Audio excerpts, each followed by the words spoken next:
Define gravitational potential at a point. हमें gravitational potential बताना है at a point in the gravitational field. ज़ाहिर है, अब फॉर एग्जांपल अगर आप ये मैस कैपिटल अर्थ लेते हो, तो and this is the distance infinity, जहाँ पर ग्रेविटेशनल फील्ड स्ट्रेंथ की वैल्यू भी ज़ीरो है, पोटेंशियल की वैल्यू भी ज़ीरो है, ग्रेविटेशनल फोर्स की वैल्यू भी ज़ीरो है, and potential energy of this object भी ज़ीरो एट इन्फिनिट डिस्टेंस पर, and this is the small mass M. तो हम इसे किस तरीके से डिफाइन करते हैं? Work done per unit mass, इस स्मॉल मैस को, इस स्मॉल एम को आप ब्रिंग करके ला रहे हैं from infinity to that point जिस पॉइंट पर आप ग्रेविटेशनल पोटेंशियल कैलकुलेट करना चाहते हैं, this is the distance R. तो हम इसे लिख सकते हैं work done per unit mass in bringing it from infinity या infinite distance से to that point P पर inside that gravitational field। अच्छा, बाज़ बच्चे पूछते हैं कि ये हमारे पास कैसे पॉसिबल है? आप कहते हैं कि इस पोज़ीशन के ऊपर जो है, ज़ाहिर है एट इन्फिनिट लॉन्ग डिस्टेंस के ऊपर ग्रेविटी भी ज़ीरो है, पोटेंशियल भी ज़ीरो है, ग्रेविटेशनल फ़ोर्स भी ज़ीरो है, पोटेंशियल एनर्जी भी ज़ीरो है, तो अर्थ कैसे लाएगी? तो told you multiple times. For example suppose you are a person, आप इस मैस स्मॉल एम को उठाकर जा रहे हो and you are applying a force F, that force is by you, तो आपके ऊपर इक्वल अमाउंट में फ़ोर्स लग रही होगी ग्रेविटेशन, और हम अज्यूम करते हैं कि ये person at a constant pace पे आगे बढ़ रहा है। एक्सेलरेशन जो है इस पर्सन की ज़ीरो है, इस मैच की ज़ीरो है। तो जो काम ये पर्सन करेगा फ्रॉम हेयर टू देयर, यहाँ से यहाँ जाने में, यहाँ से यहाँ जाने में जितना काम करेगा, उतना ही काम वर्क डन बाय ग्रेविटी करेगी। तो इस वजह से इट्स इक्विवेलेंट टू सेइंग कि कोई एक्सटर्नल एजेंट, बिकॉज़ यहाँ पर ये जो पर्सन है ये एक्सटर्नल एजेंट है। कोई एक्सटर्नल एजेंट अगर पी से इन्फिनिटी पर ले जाता है, जितना वो काम करता है, उतना ही काम इन्फिनिटी से पी पर लाने के लिए अंदर जो है ग्रेविटी काम करेगी। तो इक्विवेलेंट है। Throughout displacement and gravitational force opposite हैं, and that's why we call the gravitational force के साथ समटाइम्स नेगेटिव लगाते हैं, विच इंडिकेट्स कि it's attractive force, always attractive force. Test is a satellite, बेटा हमारे पास मैस उसका कितना है, 360 kg in a circular orbit about the earth as shown in the figure 1.1। ये हमारे पास एक टेस्ट दिखाया गया है, ये उसका रेडियस ऑफ द ऑर्बिट है, this is its radius of the orbit, हमें गिवन है पड़ा। द रेडियस ऑफ अर्थ बेटा हमें गिवन है, this is the radius of earth, आप इसको आर ई लिख सकते हो, और ये रेडियस ऑफ द टेस्ट है हमारे पास। और इसका जो आई बिलीव यही हमें प्रूव करना है, ये हमें शो करना है कि 2.4 रेडियस ऑफ द जो टेस्ट है, ये हमें कैलकुलेट करना है, ये हमें शो करना है the radius of test. It's very simple बेटा, हमें रेडियस ऑफ अर्थ गिवन है। आपको पता है जब ये इस ऑर्बिट में सर्कुलर पाथ में ट्रैवल कर रहा होगा, आर्क पाथ में, सर्कुलर पाथ में अराउंड दिस अर्थ, तो इसके ऊपर कौन सी फोर्स होगी? For example test is from here to there, तो इसके ऊपर कौन सी फोर्स होगी? इसके ऊपर बेटा एक ग्रेविटेशनल फोर्स होगी ओनली, सिंपल अजम्पशन में, एंड यही ग्रेविटेशनल फोर्स जो है हमें सेंट्रीपिटल फोर्स प्रोवाइड करेगी। और ग्रेविटेशनल फोर्स का आपको पता है क्या होता है? हमारे पास value G M M over R square, और सेंट्रीपिटल फोर्स की वैल्यू क्या ले सकता हूँ मैं? M V square over R ले सकता हूँ। मैं वी इसलिए सिलेक्ट कर रहा हूँ कि वी वाला फार्मूला इसलिए सिलेक्ट कर रहा हूँ कि हमारे पास ना उसमें आप चाहें तो ओमेगा वाला भी कर सकते हैं, कोई फ़र्क नहीं पड़ता। It all depends upon you, क्योंकि मैं इसको फिर वो वी को 2 पाई आर टी पुट कर दूँगा, तो उससे भी फ़र्क पड़ जाएगा। तो हमें पता है कि वी किसके इक्वल होता है।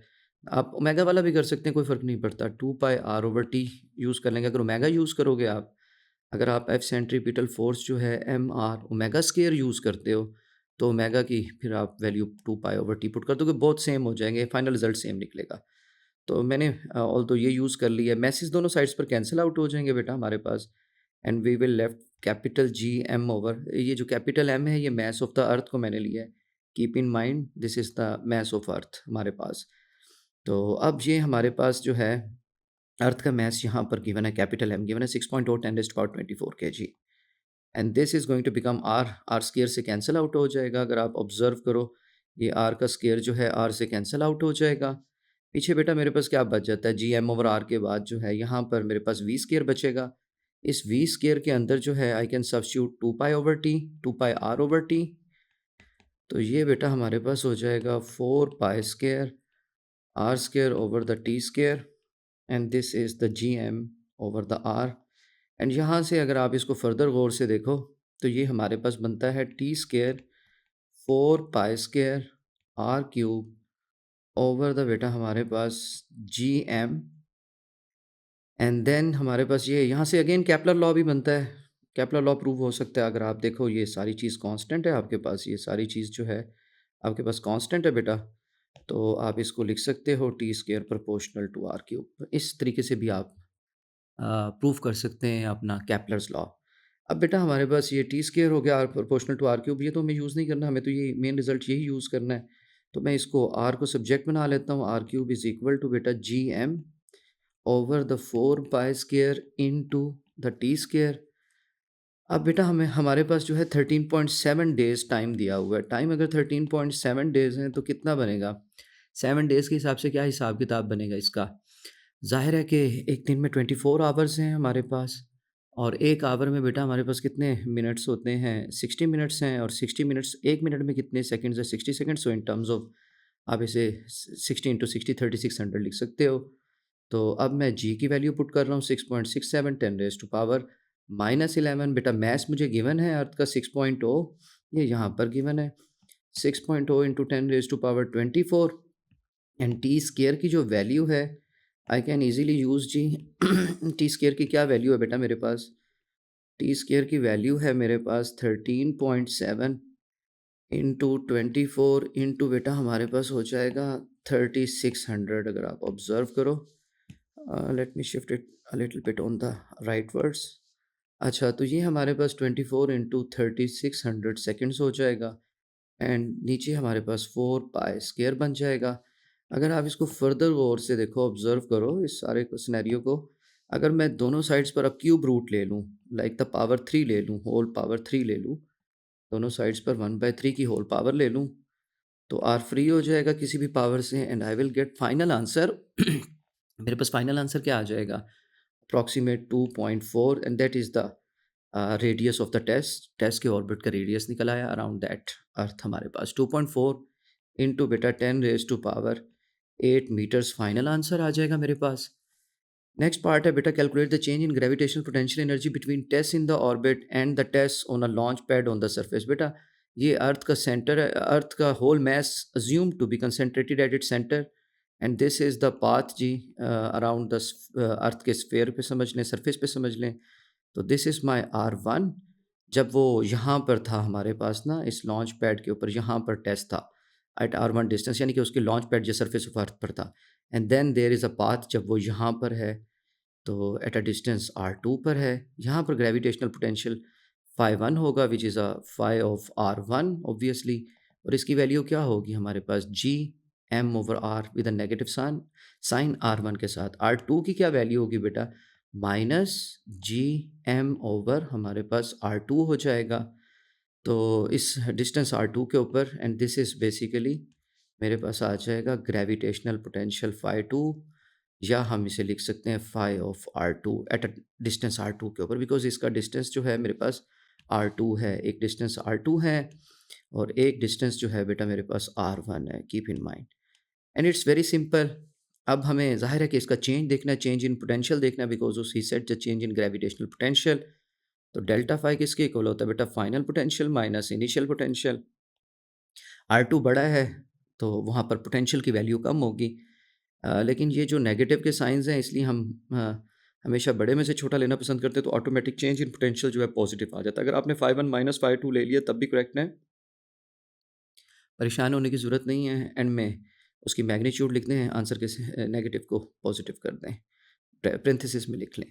अब ये मेरे पास minus G M over the R2 हो जाएगा, minus minus G M over बेटा R1 हो जाएगा। जी एम कॉमन है, after simple algebra 1 over R minus 1, 1 over R1 minus 1 over R2 इसका आंसर आ जाएगा हमारे पास। डेल्टा फाई R1 आपके पास गिवन है सरफेस ऑफ अर्थ का। R1 का रेडियस कितना था? अभी हमने देखा था रेडियस ऑफ अर्थ कितना था हमारे पास, जो उसने हमें दिया था 6.410 रेज़ टू पावर, इसको मैंने R1 बोला, 6.410 रेज़ टू पावर ये this value 6.4 10 raise to power 6 था मेरे पास, R1 6.4 into 10 raise to power 6 है। व्हाट इज़ R2 बेटा? R2 की वैल्यू देखें, R2 की वैल्यू जो है मेरे पास, रेडियस ऑफ अर्थ की वैल्यू कितनी उसमें R2 टेस्ट के ऑर्बिट की कितनी है, ये बेसिकली मेरा R2 बन जाएगा जो मैंने अभी कैलकुलेट किया था, ज़ाहिर है, जब वो इस ऑर्बिट के अंदर था हमारे पास। तो ये हमारे पास 2.4 10 रेज़ टू पावर 8 आ गया। R2 की वैल्यू 2.4 10 रेज़ टू पावर 8 हो गया बेटा। अब इसको आप पुट कर सकते हैं, सारी वैल्यूज़ को पुट करें, you will get delta phi. Final answer mass of earth भी गिवन है, दिस इज़ प्रैक्टिकली हमारे पास मास ऑफ अर्थ है। ये प्रीवियस पार्ट में गिवन था, हमें कितना था ये हमें गिवन था बेटा 6.4 सॉरी, ये हमें गिवन था 6.0 10 रेज़ टू पावर 24 केजी। तो जी की वैल्यू बेटा हमारे पास हो जाएगी 6.67 10 रेज़ टू पावर -11। एम की वैल्यू बेटा हमारे पास कैपिटल एम की वैल्यू जो है 6.0 into 10 raise to power 24 KG हो जाएगी, I believe this was 10 raise to power 24 KG हमारे पास हो जाएगा। एंड देन फर्दर जो है, अगर आप इसको ऑब्ज़र्व करो, 1/R1 माइनस 1/R2 हमें निकालना है। तो अब बेटा ये हम जब इसको निकाल लेंगे, इसकी वैल्यू को, मैं थोड़ा-सा इधर जगह बना लूँ, मेरे पास जगह बिल्कुल ख़त्म हो गई है। And this is the way G हमारे पास दिस वाज़ बेटा डेल्टा फाई। अब 6.0 into 10 raise to power 24 KG हो गया बेटा। And what is value of 1/R1 minus 1/R2? 1/R1 की वैल्यू लिख दो आप 6.4 हमारे पास into 10 raise to power 6 minus 1 over बेटा 2.4 into 10 raise to power 28। And we know, अब हमारे पास ना, ज़ाहिर है ये पोटेंशियल की वैल्यू आई है, बट हमें तो पोटेंशियल एनर्जी निकालनी है। पोटेंशियल एनर्जी क्या होती है? ईपी लिखें आप या यू से लिखते हैं, जिससे मर्ज़ी लिखते हैं पोटेंशियल एनर्जी, या ग्रेविटेशनल पोटेंशियल एनर्जी, बाज़ बच्चे इसको जीई भी लिख देते हैं, जीपीई मोस्ट कॉमन, या यूपी ग्रेविटेशनल पोटेंशियल एनर्जी, और समटाइम्स जस्ट ईपी, सारे इक्वल सिंबल्स हैं। It is going to become M times the delta phi, because potential किसके इक्वल होता है? डेल्टा फाई किसके इक्वल होता है?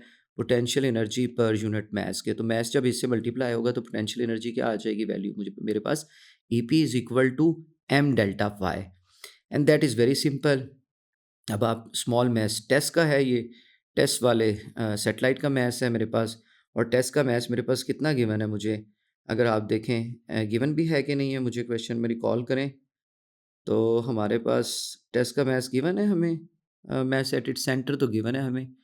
तो टेस्ट का मैथ्स कैसे निकालूँगा? किसी को याद है टेस्ट का मैथ्स निकालने का तरीका पता है? ओके जी। हाँ जी, जी। इसका मैथ्स जो है 3 हमारे पास 360 केजी गिवन है। पता होने की ज़रूरत नहीं थी, हमें गिवन था 360 केजी, मज़ाक कर रहा था आप लोगों के साथ। तो स्मॉल एम जो है हमारे पास 360 केजी होगा। इस वैल्यू को बेटा अब फाइनली हम पोटेंशियल एनर्जी निकाल लेंगे, EP the M times the delta phi. M की वैल्यू कितना है? 360 केजी टेस्ट का मैथ्स था, मैथ्स ऑफ द टेस्ट था हमारे पास। यहाँ मैं लिख देता हूँ जी, maths of the test 320 kg था, ऊपर पार्ट में गिवन था। डेल्टा फाई की वैल्यू ये यहाँ से इस पार्ट से आएगी। अब सब्स्टिट्यूट कर देना, जैसे ही आप सब्स्टिट्यूट करके हटोगे तो फाइनल आंसर आपके पास आएगा 2.2 into 10 raise to power 10 joules, ये हमारा फाइनल आंसर होगा। This is the gravitational potential energy. अगले पार्ट में बेटा वो हमें कहता है use information in B1 to calculate the ratio gravitational field strength. This is the gravitational field strength on Earth and the gravitational field strength at the location of TESS in the orbit. जो test के ऊपर act कर रही है gravitational field, जो test वाली position पे act कर रही है। तो हमारे पास हमें पता है क्या होगा जी, gravitational field strength at the location of test in orbit. तो बेटा हमें ग्रेविटेशनल फील्ड स्ट्रेंथ का फार्मूला रिकॉल रिकॉल करो तो क्या बनता है? G M over R square. ज़ाहिर है टेस्ट के ऊपर ये अर्थ है, for example capital mass M, और ये हमारे पास टेस्ट है स्मॉल मैस, इसके ऊपर भी तो act gravitational force due to earth ही हो रही है। तो दोनों केसेस में मैस भी सेम होगा, जी भी सेम होगा, सिर्फ रेडियस का डिफरेंस है। एक जब वो अर्थ के एट सरफेस पर था, लाइक यहाँ पर था स्मॉल एम, जैसे अभी हमने देखा एट अ डिस्टेंस R1 पर, क्योंकि उसने कहा भी है, और एक जब वो यहाँ पर था एट अ डिस्टेंस R2, ये भी R2 होगा ज़ाहिर है फ्रॉम सेंटर टू देयर। तो आप इसको, might be it seems confusing, तो ये ना हो। हाँ जी, तो अब ये हमारे पास एट अ डिस्टेंस R2 पर होगा।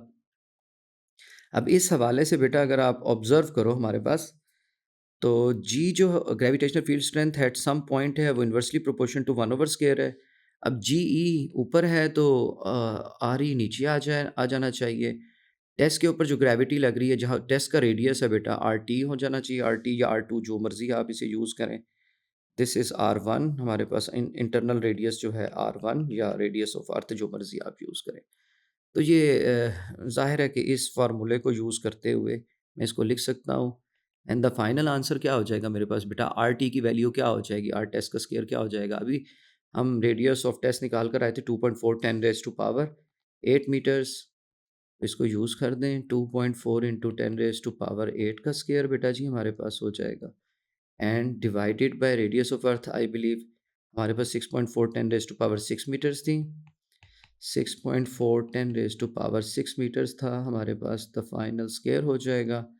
इसका बेटा फाइनल आंसर हमारे पास आ जाएगा समवेयर 1400।